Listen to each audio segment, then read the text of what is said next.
नमस्कार, आध्यात्मिक संसार में आपका स्वागत है। कल हमने ब्रह्मरंध्र से संबंधित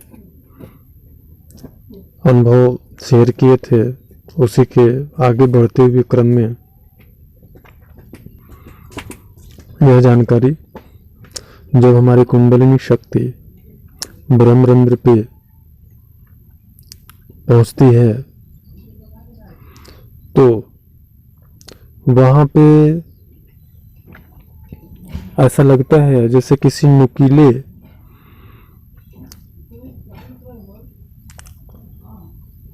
रॉड से कोई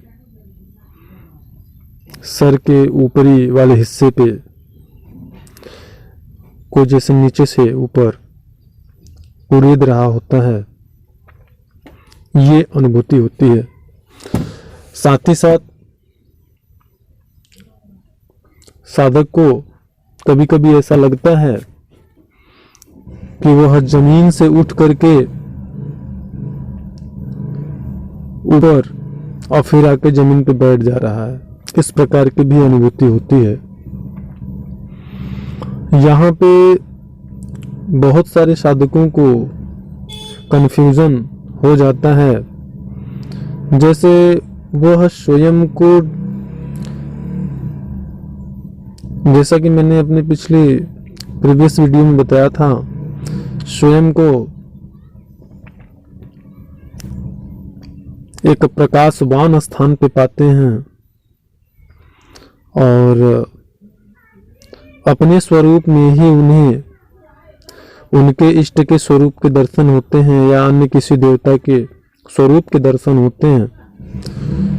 जैसे ही हमारा ब्रह्मरंध्र द्वार खुलता है तो वैसे ही साधक को लगता है कि जैसे करोड़ों सूर्य फट के उसके मस्तिष्क में समा गए हों। इस प्रकार का प्रकाश साधक ने अपने जीवन काल में, अपनी साधना काल में कभी देखा नहीं होता है।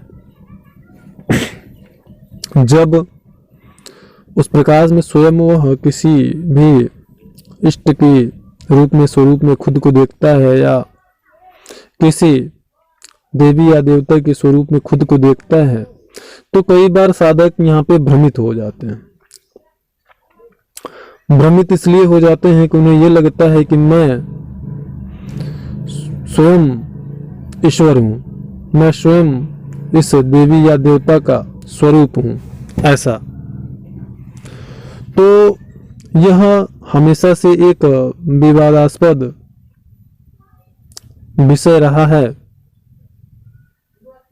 यहाँ पे जब भी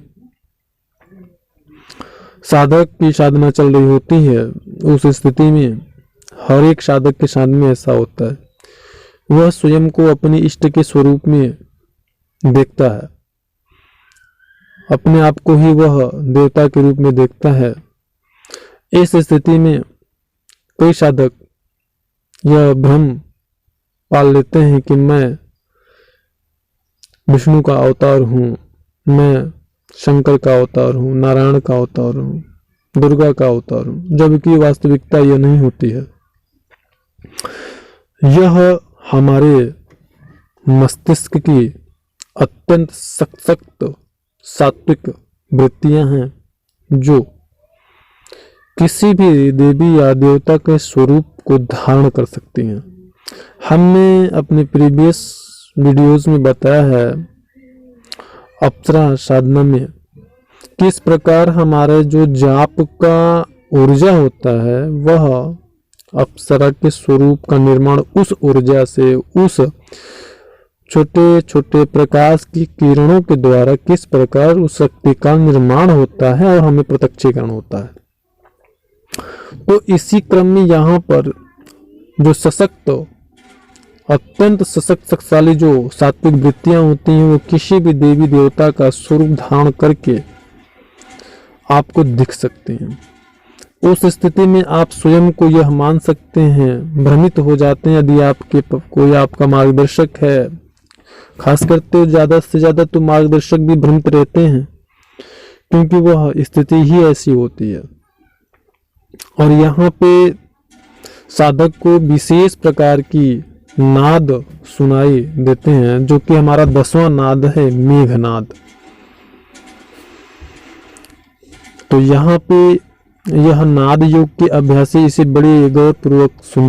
फिलहाल अभ्यासी किसी भी मार्ग का हो, चाहे नाद योग का हो या किसी योग का हो, इस स्थान पे उसे मेघनाद सुनाई देना ही निश्चित है और सुनाई देता है। जब ब्रह्मरंध्र द्वार कुंडलिनी द्वारा खोला जाता है, उस स्थिति में ऐसा लगता है जैसे बादल फट गए हों और जैसे बिजली की कड़कड़ाहट की आवाज होती है, उसी प्रकार मेघ की गर्जना की आवाज साधक को कई बार सुनाई देते हैं और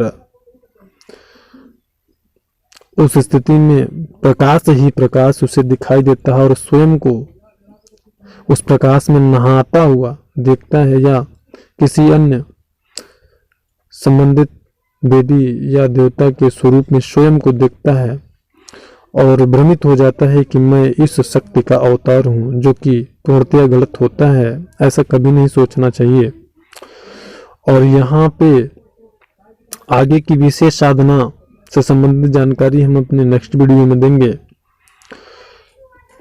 जानकारी अच्छी लगी हो तो वीडियो को लाइक करें, औरों को भी शेयर करें।